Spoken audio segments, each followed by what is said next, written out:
વિદ્યાર્થી મિત્રો, આપણે ધોરણ 9માં ત્રિકોણ ભણી ગયા છીએ. 10મા ધોરણમાં ત્રિકોણનો આપણે અભ્યાસ કરવાનો છે, જેમાં આપણે સૌ ત્રિકોણ વિશે જાણીએ છીએ કે ત્રિકોણ જે પ્રકરણ છે એ ભૂમિતિનું આ પ્રકરણ છે. જો એને બરાબર બેઝિક રીતે આપણે સમજતા હોઈએ તો બહુ અઘરું આ પ્રકરણ છે નહીં.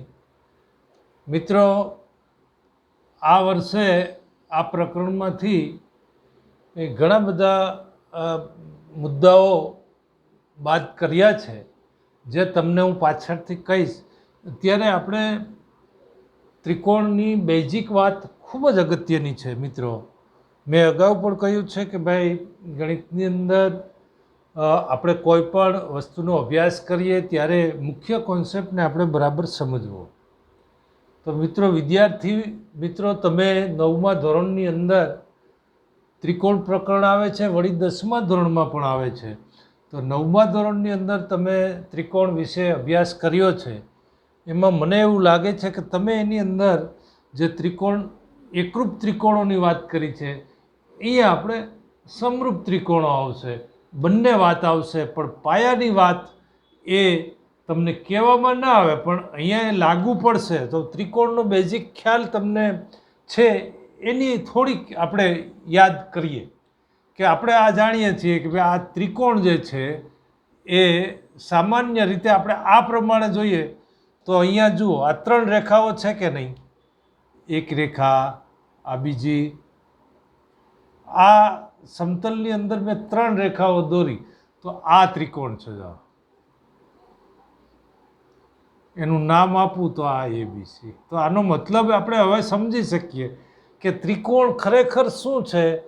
તો કે 3 રેખાઓથી બનતી આ સમતલીય બંધ આકૃતિ છે. 3 રેખાઓ છે, આ એક રેખા, આ બીજી રેખા અને આ 3 રેખા જે છેદે છે, 3 છેદતી રેખાઓથી બનતી સમતલીય બંધ આકૃતિ છે.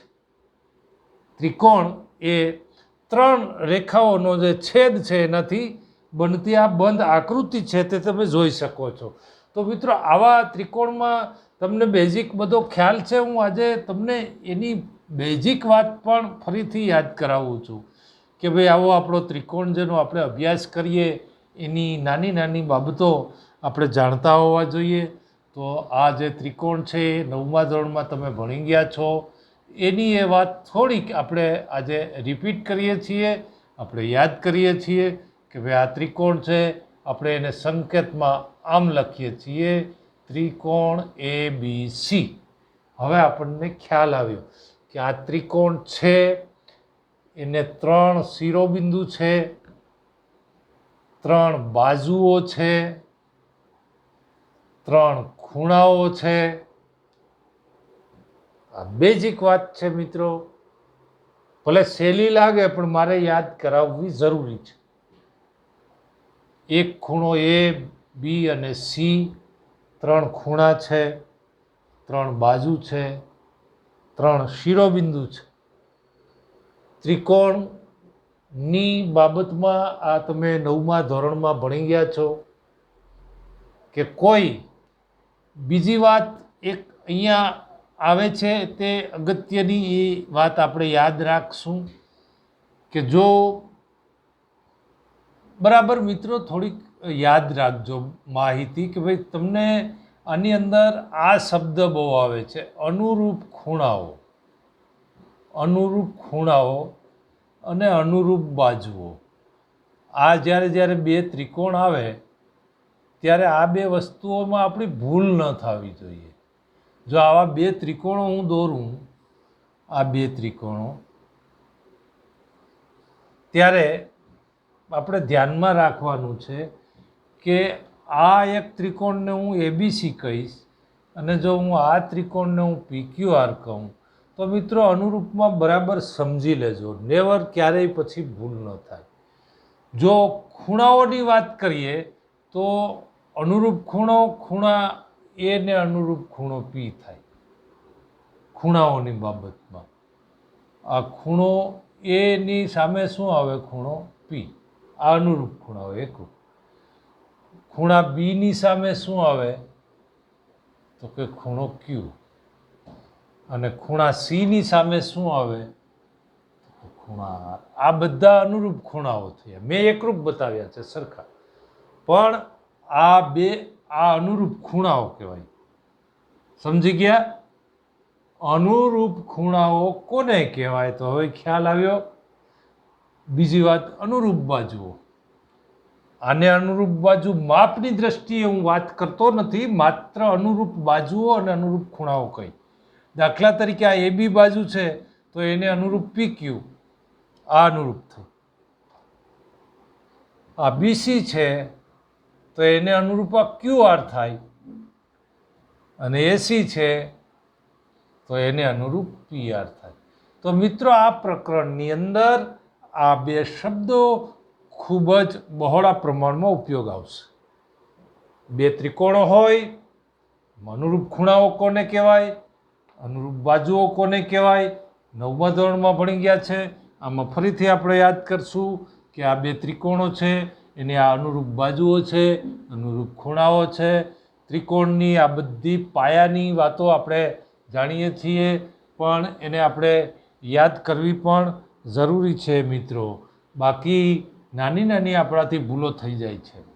બીજી એક વાત મેં 9મામાં પણ કહી છે, ફરીથી યાદ કરાવું છું કે ત્રિકોણની અંદર જે આપી સંગતતા એક શબ્દ આવે છે, એક સંગતતા, કે ભાઈ ત્રિકોણ ABC અને ત્રિકોણ PQR ની આપેલી સંગતતા મેં 9મા ધોરણમાં ખૂબ સમજાવ્યું છે. આપેલી સંગતતા, એને હું ગુજરાતીમાં સંબંધ પણ કહીશ. બે ત્રિકોણની આપેલી સંગતતા બહુ અગત્યનો મુદ્દો. ABC સંગતતા PRQ, આ બહુ મહત્વની વાત. જે આપેલી સંગતતા છે એને પ્રમાણે તમારે ત્રિકોણમાં અનુરૂપ બાજુઓ અને અનુરૂપ ખૂણાઓ ગોઠવી શકાય. જો આમ તમે ન દોરી શકતા હોય, ગોઠવી શકતા હોય, તો બે આકૃતિ દોરી લેવાની. તો બે આકૃતિ દોરી લેવાની, પણ ભૂલ ન થાય. સંગતતા, બે ત્રિકોણની જે સંગતતા છે, આ ખૂબ જ મહત્વનું છે. તો પેલો ત્રિકોણ લખી લેવાનો, આ ABC, એની સામે હંમેશા P જ આવે, બીની સામે હંમેશા R જ આવે, અને Cની સામે હંમેશા Q આવે. આ બહુ અગત્યની વાત છે. સંગતતામાં ભૂલ ન થાય. આપેલી સંગતતા એટલે કે જે સંબંધ છે બે ત્રિકોણનો, આ સંગતતા કેમ લખવી? બહુ સહેલી વાત છે. પહેલો ત્રિકોણ દોરી, બીજા ત્રિકોણને અનુરૂપ બિંદુઓ મૂકો. આના ઉપરથી જ અનુરૂપ ખૂણા અને અનુરૂપ બાજુઓ નક્કી થશે. આ ત્રિકોણ ભલે ગમે તે, પણ સંગતતા શું છે એ બહુ અગત્યની વાત છે. કારણ કે આ સંગતતાને અનુરૂપ બીને અનુરૂપ R જ આવી શકે. બીને અનુરૂપ બીજો ખૂણો લઈ શકાય નહીં. Cને અનુરૂપ Q જ લેવાય, એને અનુરૂપ P જ લેવાય. તો આ ત્રિકોણમાં એક તો મેં કીધું છે કે અનુરૂપ ખૂણાઓ, અનુરૂપ બાજુઓ, સંગતતા, આ બધા જ શબ્દો ખૂબ જ 10મા ધોરણ માટે 9મા ધોરણમાં ભણી ગયા છે, તે એ અગત્યના છે. બીજી વાત હજી હું સ્પષ્ટ કરી દઉં છું કે આપણે 9મા ધોરણમાં એકરૂપતાનો ખ્યાલ લીધો છે. એકરૂપતા, કે ભાઈ બે વસ્તુ કે ત્રિકોણ એકરૂપ ક્યારે હોય? તો કે ભાઈ અનુરૂપ ખૂણાઓ એકરૂપ હોય, માપ સરખા હોય તો એકરૂપ થાય. ત્રિકોણમાં અનુરૂપ બાજુઓ અને અનુરૂપ ખૂણાઓ જો સરખા હોય તો આ ત્રિકોણ આપણે એકરૂપ કહી શકીએ, ચોરસ એકરૂપ કહી શકીએ. એ આપણે 9મા ધોરણમાં ભણીએ. અહીંયા એકરૂપતાની સાથે સાથે આપણે સમરૂપતાનો પણ અભ્યાસ કરવો છે. તે પહેલાં હજુ બરાબર આપણે સમજવાની કોશિશ કરીએ. મેં તમને એકરૂપતા 9મા ધોરણમાં કીધું છે, અને એકરૂપતા માટેની જે શરતો પણ આપણે અભ્યાસ કર્યો હતો 9મા ધોરણમાં, કે ખૂબા ખૂ શરત હતી, કાકબા શરત હતી. કાકબા એટલે કાટખૂણો, કર્ણ, બાજુ, જે 9મા ધોરણમાં આપણે એકરૂપતાની શરત હતી. પછી ખૂબ આખું એકરૂપતાની શરત હતી કે જો બે ત્રિકોણ હોય તો એને એ ખૂબ આખું એટલે શું? તો કે જો આ બે ત્રિકોણ હોય, બે ત્રિકોણની અંદર એક ત્રિકોણનો ખૂણો, બાજુ અને ખૂણો બીજા જ ત્રિકોણની અનુરૂપ, બીજા ત્રિકોણને અનુરૂપ જો એકરૂપ હોય તો આ બે ત્રિકોણ એકરૂપ કહેવાય. ખૂબ આખું શરત એટલે તો કે એક ત્રિકોણનો ખૂણો, બાજુ અને ખૂણો બીજા ત્રિકોણને અનુરૂપ ખૂણો, બાજુ અને ખૂણો જો એકરૂપ હોય તો એ ખૂબ આખું શરત પ્રમાણે આ બે ત્રિકોણ એકરૂપ કહીએ. બધા અંગો સરખા હોય તો આપણે એકરૂપ હોય, પણ એની જે શરતો છે એનું પાલન થાય તોય આ બે ત્રિકોણો એકરૂપ. એમાં બાખુબા શરત હતી. ખૂબાખૂ શરત, બાખુબા શરત પ્રમાણે ત્રિકોણ એકરૂપ હતા. બા ત્રણેય બાજુ સરખી હોય તો એકરૂપ હતા. આવી કાટખૂણો, કર્ણ બાજુ, ખૂબાખૂ, ખૂ, આ બધી જ શરતો 9મા ધોરણમાં એકરૂપતાની શરતો હતી. જે બે આની કોઈ શરતનું પાલન થાય તો મિત્રો એ ત્રિકોણ આપણે એકરૂપ કહેતા. આ 9મા ધોરણમાં આટલી બધી વાત હતી. બીજી ઘણી બધી બેઝિક વાતો છે, પણ જ્યાં જ્યાં જે વસ્તુનો ઉપયોગ આવશે એ પ્રમાણે આપણે જોશું. હવે અહીંયા જે આપણે ત્રિકોણ જે 10મા ધોરણનો પ્રકરણની અંદર 9મામાં એકરૂપતા હતું, અહીંયા આપણે સમરૂપતાની વાત કરવાની છે કે ભાઈ સમરૂપતા. તો આ વસ્તુ આપણે પહેલાં સમજવાની છે. સમરૂપતા એટલે શું એ વસ્તુ આપણે સમજવાની છે કે ભાઈ જો બે આકૃતિ હોય એના રૂપ સરખા હોય પણ માપ જુદા હોઈ શકે. માપ કદ જુદા હોય, એ આકાર સરખો હોય, સમરૂપ હોય. દાખલા તરીકે જો આ બે વર્તુળો હોય, બેયના રૂપ સરખા હોય, માપ કદ જુદા હોય તો એ સમરૂપ આકૃતિઓ છે. કોઈ પણ જગ્યાએ તમે જુઓ છો કે ભાઈ આ બે ચોરસ છે, બે ચોરસ હોય નાના મોટા, આ સમરૂપ આકૃતિઓ કહેવાય. બે વસ્તુ ધ્યાન રાખજો, આકાર સરખા કદ જુદા હોય એને આપણે સમરૂપ આકૃતિઓ, સમરૂપતા કહીએ છીએ. એને માટે મહત્ત્વનો એક નિયમ છે અને એને માટે જુદું જુદું શું છે, તફાવત શું છે એ વસ્તુનો પણ આપણે ધ્યાન રાખવાનું છે કે ભાઈ એકરૂપતા અને સમરૂપતા આ બે વસ્તુ આપણે બરાબર સમજવાની છે. તો એ હું માત્ર થોડુંક આ બાબતોને હું સમજાવી દઉં છું એટલે દાખલાઓમાં તમારી ભૂલ થાય નહીં. બરાબર કોન્સેપ્ટને સમજવાનો કે આ બે વસ્તુમાં ક્યાં તફાવત છે. બધી વસ્તુઓ તમે જાણો છો છતાં આ વસ્તુની અંદર તમને તફાવત ક્યાં જોવા મળે છે. તો એ બે આકૃતિ હોય, કોઈ પણ સમરૂપતાની બે આકૃતિ હોય, એના કદય સરખા હોય અને માપ પણ સરખા હોય તો આપણે એને એકરૂપ આકૃતિઓ કહીએ.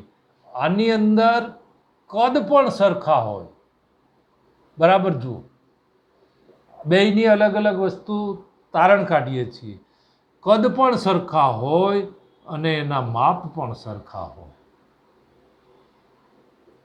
બે મુદ્દા મહત્વના છે મિત્રો. બરાબર જોજો કે અહીંયા બે આકૃતિઓ છે, એના આકાર પણ સરખા હોય અને માપ પણ સમાન હોય, એ આપણી એકરૂપ આકૃતિઓ કહેવાય. અને જો બે આકૃતિ એના આકાર સમાન હોય, કદ એટલે કે આકાર સમાન હોય,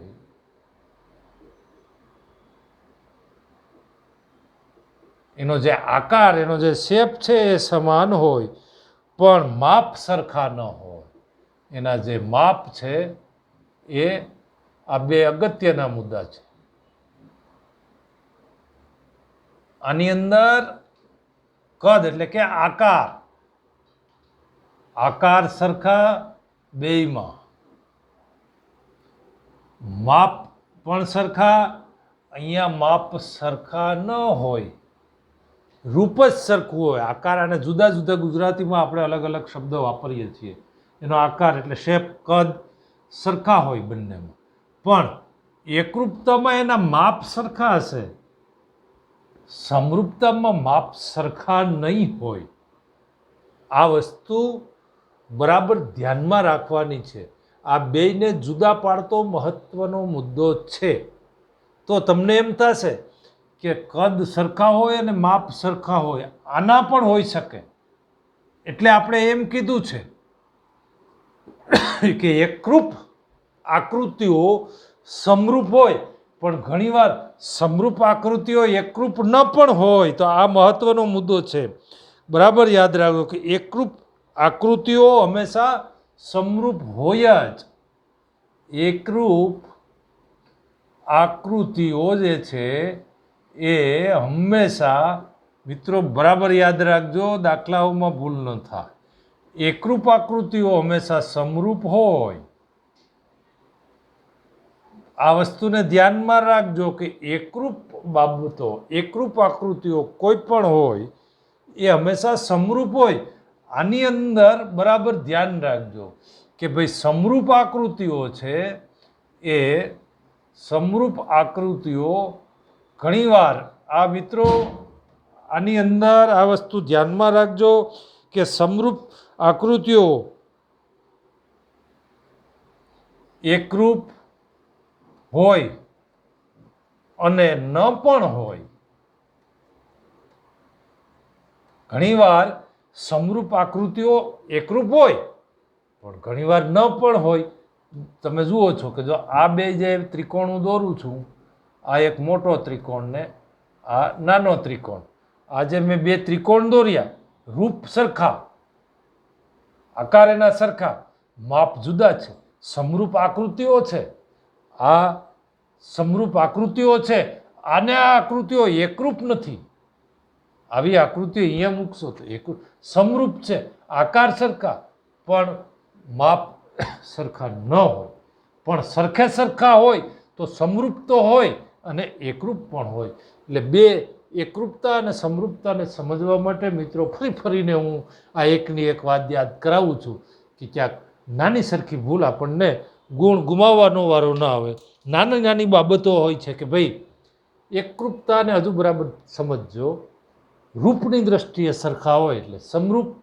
અહીંયા રૂપ પણ સરખા, માપ પણ સરખા, કોઈ ચાલશે નહીં. અહીંયા માપ સરખા નહીં હોય તો પણ આપણે એને સમરૂપ આકૃતિઓ કહીએ છીએ, સમરૂપતા. તો મિત્રો એકરૂપતા અને સમરૂપતામાં હવે તમને બધો જ ખ્યાલ આવી ગયો છે કે ભાઈ સમરૂપ અને એકરૂપ. 9મા ધોરણમાં એકરૂપ ભણ્યા છીએ, અત્યારે આપણે આનો બેઝિક કોન્સેપ્ટ સમરૂપતા, આ ત્રિકોણની અંદર જે મહત્ત્વનો મુદ્દો છે એ આપણે અભ્યાસ એનો કરી રહ્યા છીએ. તો એની અંદર સ્વાધ્યાય શરૂ કરતાં પહેલાં આ સમરૂપતાની હવે શોર્ટ, ખૂબ જ અગત્યની અને મહત્ત્વની એની વ્યાખ્યા આપણે સમજાવી દઉં કે જે વિદ્યાર્થીઓ આ એની વ્યાખ્યાના રૂપમાં યાદ રાખજે કે ભાઈ સમરૂપતા. બરાબર જોજો કે હું ગાણિતિક રીતે બે આકૃતિ દોરું છું. એક આકૃતિ એબીસી છે, બીજી આકૃતિ PQR છે. મિત્રો હું તમને ત્રિકોણની એકરૂપતા નહીં પણ ત્રિકોણમાં એકરૂપતા હવે તમને ખ્યાલ આવી ગયો કે ભાઈ અનુરૂપ અંગો અને બાજુ પણ સરખી હોય, માપ સરખા હોય તો આપણે એકરૂપતા કહીએ છીએ. હવે હું માત્ર તમને સમરૂપતાની અંદરની જે મહત્ત્વની વાત મારે કરવી છે કે ત્રિકોણની સમરૂપતા આપણે સમજવાની છે કે ભાઈ સમરૂપતામાં અનુરૂપ ખૂણાઓ એકરૂપ હોય અને અનુરૂપ બાજુઓની પ્રત્યેક જોડ જો આપણે એકરૂપ હોય તો આપણે એકરૂપતા કીધા હતા. એ વસ્તુ આપણે સમજી ગયા છે. પણ એકરૂપતા માટેની શરતો પણ આપણે નાની મોટી એ શરતો 9મા ધોરણમાં ભણી ગયા, એ પણ આપણે વાત કરી છે. ત્રિકોણના અમુક ગુણધર્મો જે છે એ પણ આપણે જાણીએ છીએ. બધા પ્રકારના ખૂણાઓ, લઘુકોણ, કાટકોણ, ગુરુકોણ, રેખિક જોડ, અભિકોણો, પૂરક કોણ, કોટિકોણ, સમદ્વિબાજુ ત્રિકોણ અને ત્રિકોણના અસમતાઓમાં બે બાજુનો સરવાળો ત્રીજી બાજુથી અધિક, એવી બધી જ વાત આપણે 9મા ધોરણમાં ભણી ગયા છીએ. હવે માત્ર હું તમને સ્વાધ્યાય કરતાં પહેલાં ત્રિકોણની એક બહુ મહત્ત્વની વાત મારે કરવી છે કે ભાઈ સમૃદ્ધ આકૃતિઓમાં સમરૂપતાનો મહત્ત્વનો એક વ્યાખ્યા આવે છે કે ભાઈ ત્રિકોણની જે સમરૂપતા થવામાં બે મહત્ત્વની બાબત છે કે બે ત્રિકોણો સમરૂપ થવા માટેની મેં બે ત્રિકોણોની આકૃતિઓ દોરી છે. એની બે મહત્ત્વની શરતો છે. બે ત્રિકોણોની સમરૂપતા થવાની બે શરતો છે મહત્ત્વની. તો એ બે શરતો હંમેશા યાદ રાખજો મિત્રો. બે શરતો છે, એ શરતોને તમે યાદ રાખજો કે હવે અનુરૂપ અને અનુરૂપ બાજુઓ અને અનુરૂપ ખૂણાઓ વિશે તમે જાણો છો કે ભાઈ બે ત્રિકોણ અનુરૂપ થવા માટેની બે શરતો છે. પહેલી શરત, અનુરૂપ ખૂણાઓ એકરૂપ હોય. પહેલી. અને બીજી, અનુરૂપ બાજુઓના માપ સમપ્રમાણમાં હોય. અનુરૂપ બાજુઓના માપ સમપ્રમાણમાં હોય. જો બરાબર ફરીથી યાદ રાખજો. બે શરત છે કે ભાઈ અનુરૂપ બાજુઓના માપ સમપ્રમાણમાં હોય તો સંગતતા ખૂબ જરૂરી છે. તો આપેલી સંગતતા માટે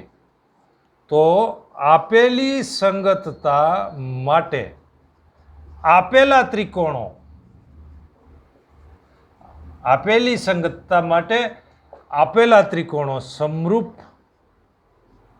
ત્રિકોણો કહેવાય.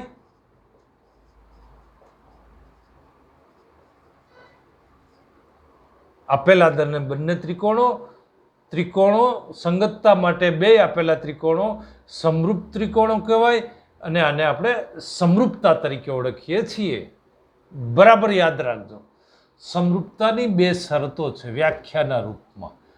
કાયમી ધોરણે યાદ રાખજો કે અનુરૂપ ખૂણાઓ હંમેશા એકરૂપ હોવા જોઈએ અને અનુરૂપ બાજુઓના માપ જો સમપ્રમાણમાં હોય તો કોઈ પણ જે સંગતતા આપી હોય આ સંગતતા માટે આપેલા ત્રિકોણો સમરૂપ ત્રિકોણો અને આને આપણે સમરૂપતા તરીકે ઓળખીએ છીએ. અહીંયા આને અનુસંધાને જો એને સંકેતમાં આપણે લખવું હોય તો આ ત્રિકોણ એબીસી આ સમરૂપ ત્રિકોણ PQR જો હોય તો એની જે બે શરતોમાં ખૂણાઓની બાબતમાં ખૂણા એને અનુરૂપ ખૂણો P થાય,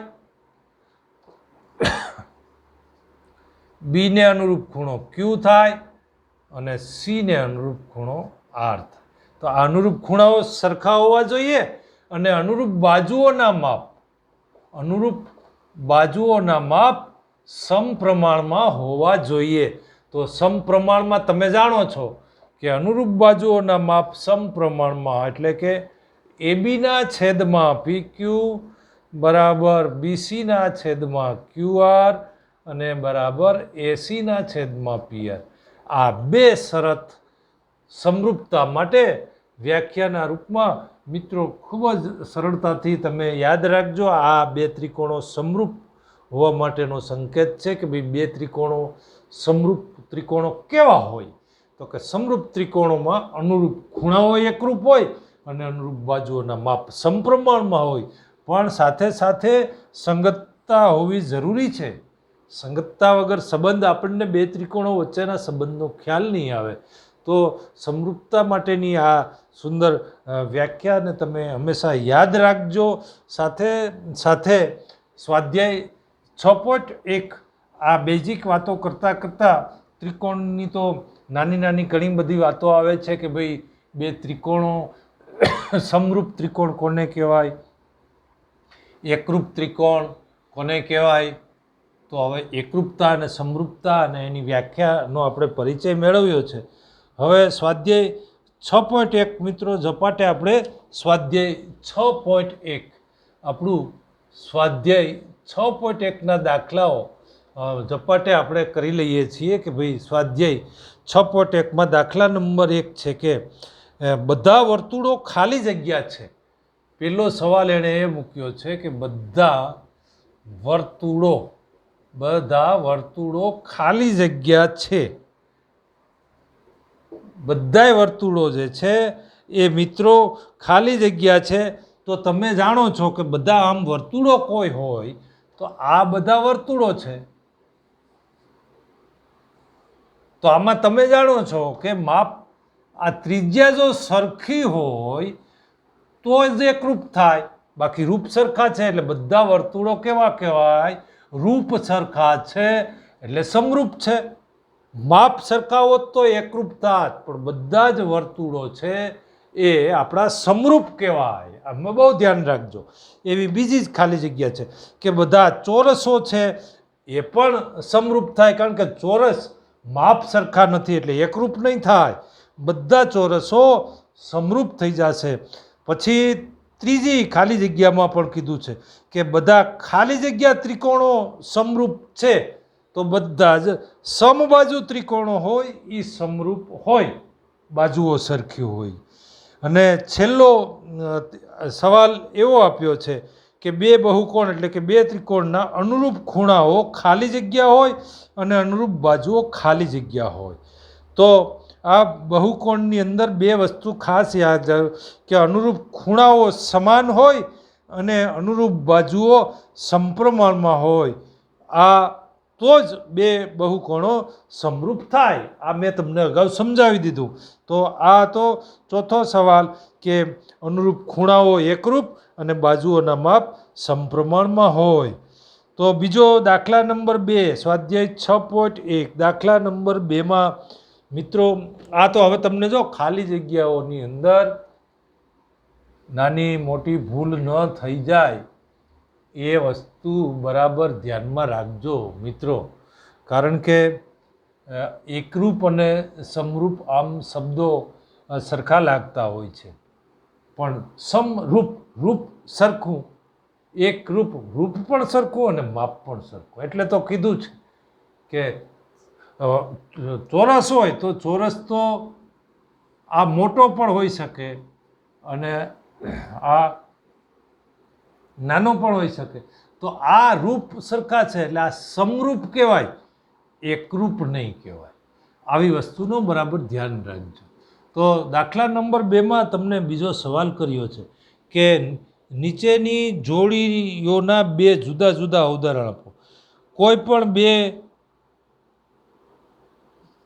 દાખલા નંબર 2માં સમરૂપ આકૃતિઓ અને સમરૂપ ન હોય તેવી આકૃતિઓ આપણે બતાવવાની છે કે સમરૂપ હોય તો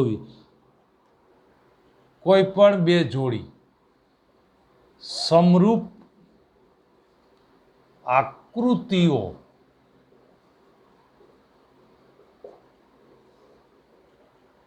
તો તમે બતાવી શકો ને કે કોઈ પણ બે વર્તુળો કોઈ પણ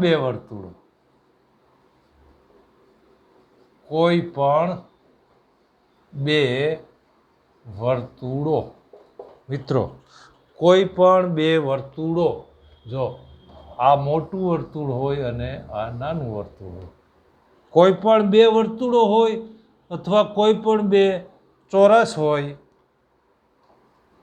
કોઈ પણ બે ચોરસ,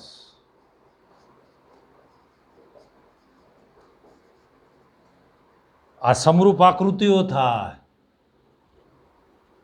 જો મોટો પણ ચોરસ હોય અને નાનો પણ ચોરસ હોય તો આ સમરૂપ આકૃતિઓ મિત્રો, સમરૂપ આકૃતિની બે જોડી હોય. એવી જ રીતે બીજી એક સવાલ એવો મૂક્યો છે કે સમરૂપ ન હોય તેવી આકૃતિઓ જો મારે દોરવી હોય મિત્રો, તો હવે તમને મારે એમાં વધારે કહેવું પડશે નહીં કે વર્તુળ અને ત્રિકોણ, એક વર્તુળ દોરો અને એક ત્રિકોણ દોરો. સમરૂપ ન હોય તેવી આકૃતિમાં એક વર્તુળ દોરશો અને એક ત્રિકોણ દોરશો, રૂપ સરખા નથી એટલે આ સમરૂપ આકૃતિઓ નથી. એમ સમરૂપ ન હોય તેવી આકૃતિઓ. બીજો દાખલા નંબર 3 છે કે ભાઈ સમરૂપ છે કે નહીં તે જણાવો.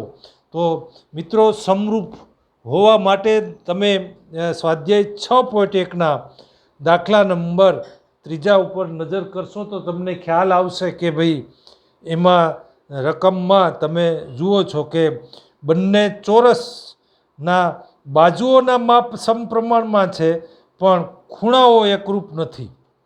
અનુરૂપ ખૂણાઓ એકરૂપ નથી. તમે આકૃતિની અંદર બરાબર જુઓ, એમાં બાજુઓના માપ સમપ્રમાણમાં છે પણ ખૂણાઓ એકરૂપ નથી. એટલે આ આકૃતિઓ સમરૂપ કહેવાય નહીં. તો મિત્રો મેં આજે આ 6ઠું પ્રકરણની અંદર ત્રિકોણમાં ખાસ કરીને આપણે સમરૂપતા શબ્દ ઉપર વાત કરી છે. ત્રિકોણ સંબંધિત બેઝિક ઘણી બધી વાતો કરી છે. હજુ આપણે આ પ્રકરણની અંદર ઘણી બધી વાતો આગળ કરશું, પણ આજે આ જેટલી વાત કરી છે એ પ્રમાણે સ્વાધ્યાય 6.1 તમે એના નાનું એવું સ્વાધ્યાય છે તમે નોટમાં લખજો. સમરૂપતા અને એકરૂપતાની વ્યાખ્યા સમજવાની કોશિશ કરજો અને નોટની અંદર લખજો. આજે અહીંયા આ આપણે મુદ્દો પૂરો કરીએ છીએ. ધન્યવાદ.